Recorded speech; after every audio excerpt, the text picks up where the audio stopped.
Berarti nyawa itu tidak bisa mati karena nyawa itu ada di tubuh kita, ketika diambil kita mati. Berarti roh kita sendiri tidak ikut mati.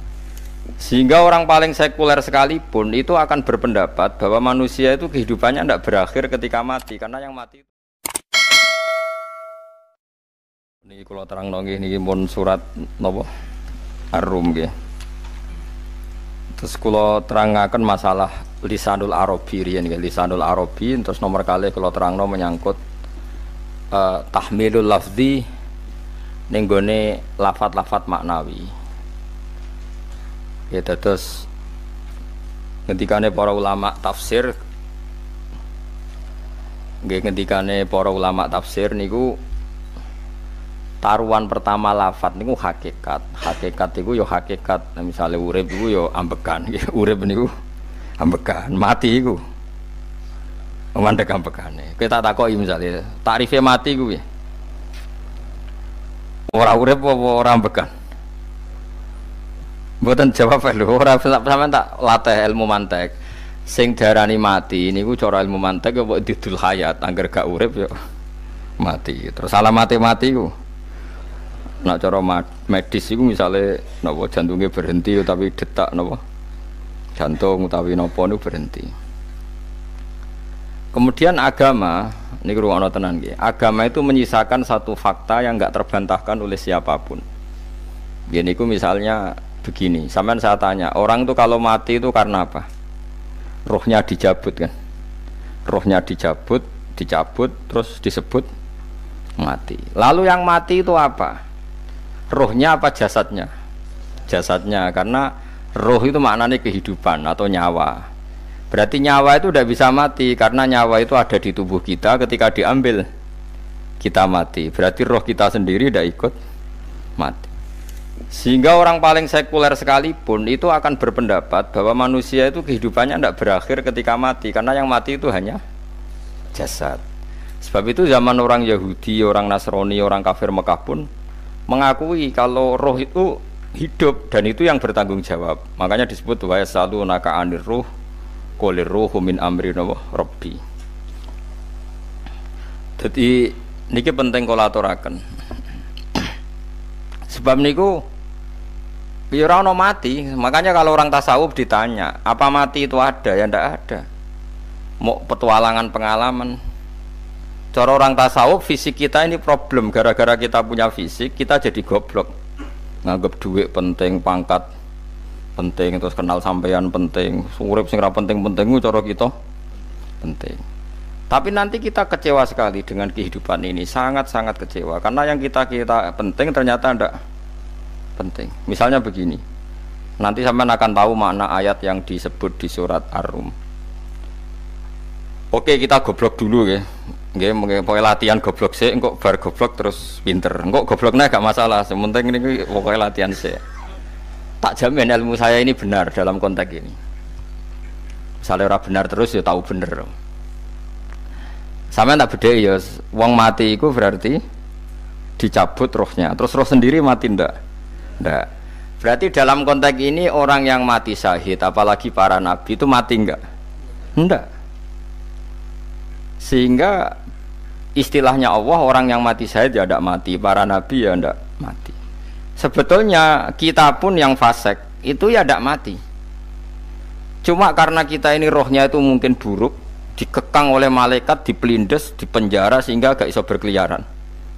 Beda nak para nabi iso jalan-jalan. Mulane masyhur Kanjeng Nabi ngendikan ketika beliau mau kabundut itu, sahabat mau nangis, jare Nabi malah dawe ringan ya. Malah apik jong aku nak mati jare. Kok gitu ya Rasulullah?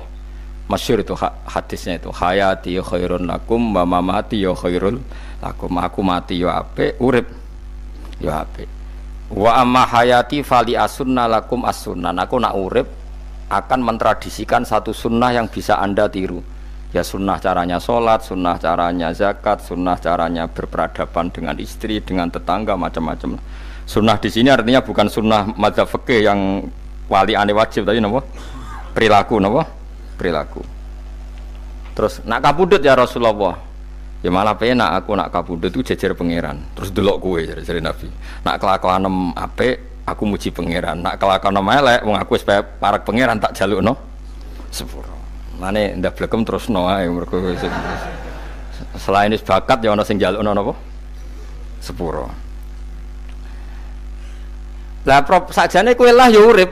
Kowe misale mati saiki lah ya urip, tapi kan gak duwe hak jalan-jalan. Berarti dulu malaikat terus wow panjang napa? Mulane sampai butuh napa? Atakoh kubro apa nak cara mriki sing diwacana kulhu ping akeh apa? Napa cara mriki? Apa lek? Enggak cara mriki lho.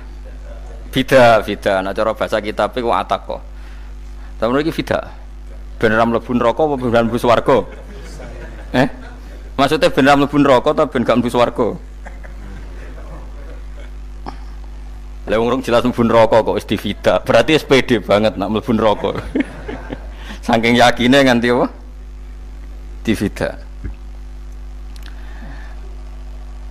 Vida itu nak teng kitab-kitab niku madzhab Malik ya. Jadi sampean aja darani bid'ah sih. Memang dalam madzhab Imam Malik itu ada atakoh kubro. Atakoh itu merdekakno mayit utawi tiyang saking neraka. Itu dulu awal ijazahnya itu kalau enggak salah itu 12.000 kulhu. Terus di Indonesia malah meningkat jadi 100.000 ya. Wah itu bagus itu peningkatan itu. Saya mau coba nganti blengoran gegem itu. Nah sing anake jagungnya dihitung sitok-sitok, nah sing wong liya kerawu is. Kula bolak-balik diundang ra tau teko, perkara niku wis ketok ora meyakinkan kerawuk di. Nah, itu mungkin benar ya. Artinya mungkin benar itu kalau roh itu tidak meninggal, berarti ya masih menerima doa kita, masih ada muasalah sambung dengan kita. Sehingga itu yang diceritakan Rasulullah SAW ketika Mi'raj. Rasulullah ketika Mi'raj itu di semua hadis sahih, seolah lagi di semua hadis sahih Nabi itu ketemu para nabi ndak? Ketemu. Karena bagi Allah nggak masalah. Ya masih punya sentimen. Ya layaknya orang hidup. Ya ono sentimen berhubung Nabi saudarane hasud, ya duwe sentimen. Nabi Muhammad itu ketemu Nabi Idris, ketemu Nabi Adam, terus ketemu Nabi Musa, Nabi Isa, terus macam-macam. Nah, saya ketemu Nabi Nuh dalam semua sejarah. Mergo jare beda madhab jare tadi. Jare ulama ya lucu ngomong Nabi Muhammad kenapa ora ketemu Nabi Nuh jare beda madhab jare tadi. Enggak perlu. Karena kalau Nabi Nuh iku madhabe nek ana wong fasik didongakno mati celaka mencit. Nah Nabi Muhammad ana wong fasik didongakno disepuh sepuro. Berhubung beda madzhab maslahatnya ora ketemu jare ulama tapi maksudnya nebak-nebak ora kok iku dawuhe Kanjeng Nabi napa? Yang karuan dawuhe Nabi itu begini, sampean tak ceritani. Ketika Nabi Muhammad ketemu Nabi Musa, Nabi Ibrahim, terus sing mujma'ala ya Musa, Ibrahim, Idris, Isa, Adam. Niku nggih ada sentimen. Masyhur itu. Nabi Musa ketika Nabi Muhammad diwajibkan sholat 50 rakaat, Nabi Ibrahim diam, padahal ngliwati Ibrahim ya, Ibrahim paling tinggi di langit 6, Musa 5. Harusnya kan Ibrahim komen, tapi Ibrahim mboten komen. Ya wae bar munggah ke langit ya tenangnya Nabi Ibrahim. Kandhani sonopo wajibno salat 50 ya Nabi Ibrahim ya mantuk-mantuk. Ya cara Nabi Ibrahim pangeran ngutus wis dipikir dadi ora perlu dikomen. Nabi Musa komen. Dan itu melecehkan kita, apa sholat seket umatku yang bener ora kuat kok umat. Seakan-akan kita ini lebih buruk ketimbang umat. Cara aku dari Nabi Muhammad itu nabi yang meskipun Abdulul Khalqi tapi kan junior, ya ora bantah. Cara kula nabi ini tak bantah, beda umat mbak umatku. Tapi Nabi Muhammad itu gak seneng debat tuh karena punya akhlak ya. Cara nabi ini kuwe ngawur umatku coba padakno. Nabi Musa jelas ngendikan umatku ora kuat apa meneh umat tem. Seakan-akan kan karena umat dia agak kuat, selainnya pasti lebih enggak kuat. Padahal tidak juga. Mulane kula seneng kados saya Itali di Zainal Abidin, salat sedina 1000 rakaat. Berarti ben Nabi Musa ketok kelirune, jare sapa 50 rakaat ra kuat. Aku di umat Ali Zainal Abidin sedina 1000 rakaat. Kula nggih nate salat sedina 300 rakaat, pisanlah tahu. Paling kan ketemu Nabi Musa kula nate. Tapi yo mau tahu tok aja kon terus. Lho itu kiang-kiang kuno nak Ramadan cek kuat lho ya. Tarawih kan wis piro? 23 ya.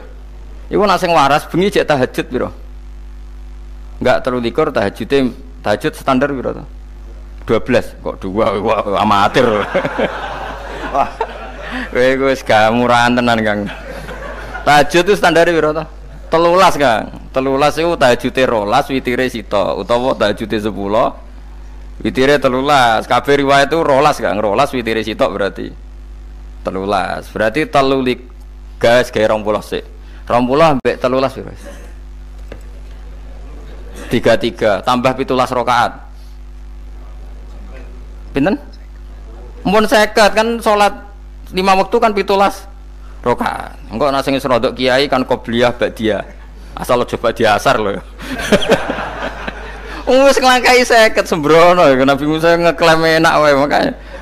Tapi Nabi Muhammad nabi yang baik, dene ora mboten kok terus gak terima nggih semeneng ae napa. Itu namanya sentimen. Ya boleh Nabi sentimen, boleh Nabi juga manusia, boleh punya sentimen. Akhirnya dituruti nganti 5 waktu okay. Berarti kantun pinten 17 rakaat. Nah yang ada sentimen tuh begini, lalu Nabi Musa ku nangis. Nabi Muhammad semedon bisa nangis. Aku ya pangeran mayubki kaya Musa sing nangis. Kowe nangis nok kowe apa? Ya Allah, saya itu tidak mengira ada abdun, ada hambamu yang setelah saya yang bisa naik kelas di atas saya. Dia tidak terima kelasnya dilewati. Makanya Nabi ya karena punya roh itu ada sentimen. Orang kaya kowe ana wali kutub ya ben kono wali-wali dhewe, penting aku oleh ngerokok oleh. Kita kan tidak punya sentimen. Itu tidak baik dalam kehidupan orang kok tidak punya sentimen. Makanya Nabi Musa itu terkenal Nabi paling sering mensomasi Nabi Muhammad. Makanya dia ceritanya diulang-ulang di Quran karena dia paling banyak sentimennya. Oh sering gerutu deh. Tapi lucunya pangeran itu seneng mbek gerutune Nabi Musa dan itu nggak bisa ditiru, masyhur itu. Kan ketika dia gerutu terus gitu, mau ngomong sendiri gerutu, khiddah itu gerutu.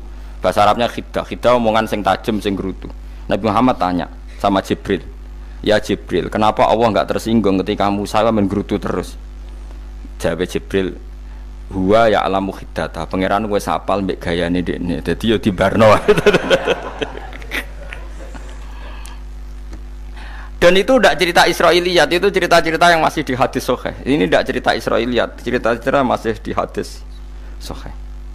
Makanya gerutu itu ya oleh, brengkel itu ya oleh asal proporsional, brengkel itu ya oleh asal nopo proporsional. Yaiku siji